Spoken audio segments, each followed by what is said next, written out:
প্রিয় মেয়েরা, জীবনে আর কিছু করো আর নাই বা করো, কখনো নিজের লক্ষ্য থেকে সরে যেও না এবং নিজেকে এমন একটা পর্যায়ে নিয়ে যেও যেখানে সবাই বাধ্য হয় তোমায় সম্মান করতে।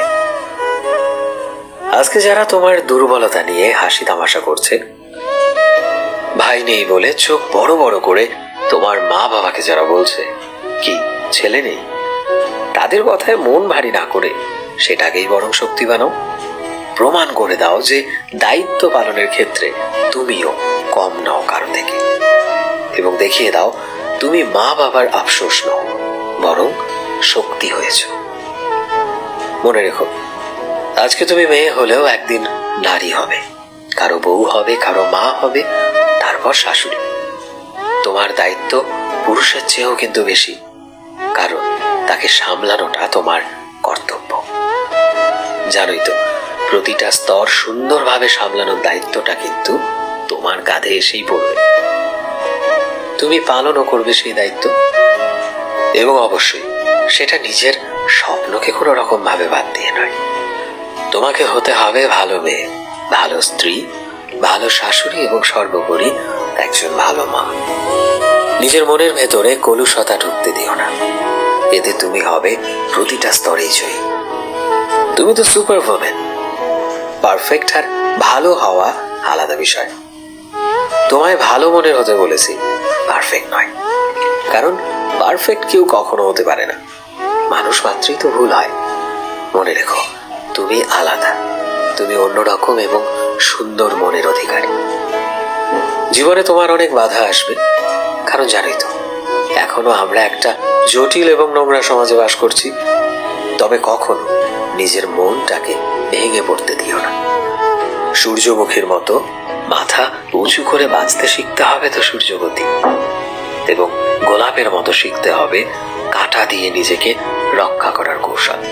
কি বুঝতে পেরেছ? গায়ের রোগটা একটু চাপা হোক না, নাকটা একটু বোঝা থাকুক না, চোখের নিচটা কালশিটে, সমস্যা নেই তো, লম্বায় একটু কম, তাও চলে যাবে। এগুলো তোমার খুঁত নয়, এগুলো তোমার বিশেষত্ব, যা নিয়েই তুমি আলাদা সবার থেকে।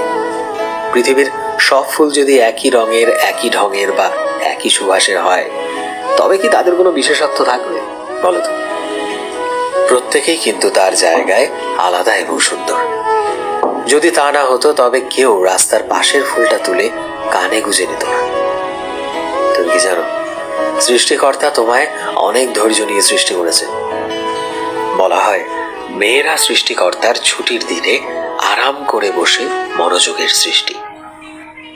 যে এত ধৈর্যের সৃষ্টি, সে যদি অল্পেতেই ধৈর্য হারিয়ে ফেলে, তবে কি চলে? ভুল বললাম হয়তো, কারণ মেয়েরা মৃত্যুর চেয়েও বেশি যন্ত্রণা সহ্য করার ক্ষমতা রাখে, এবং এটা পারে একমাত্র সে ধৈর্যধারী বলে। উৎসর্গ পর্বে তোমার চেয়ে সুন্দর আর কেউ হতে পারে না।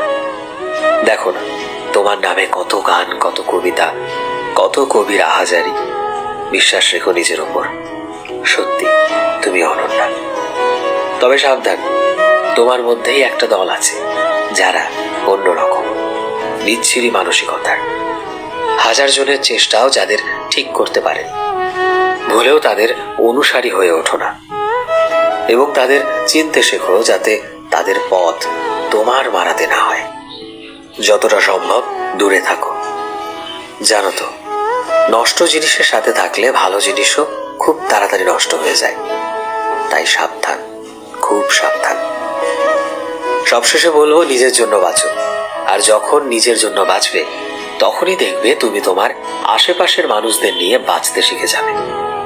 উড়ে বেড়াও পাখির মতো, ডানাও ঝাপটাও আনন্দের সাথে, সুগন্ধ ছড়াও ফুলের মতো, মনকে করো বিশাল আকাশের মতো, মাথা উঁচু করে বাঁচো পাহাড়ের মতো, প্রশান্তির কারণ হও সমুদ্রের মতো। তবেই তুমি হয়ে উঠবে সাধারণের মধ্যেও ভীষণ অসাধারণ, যাকে ভাঙার সাধ্য থাকবে না কখনো কারো।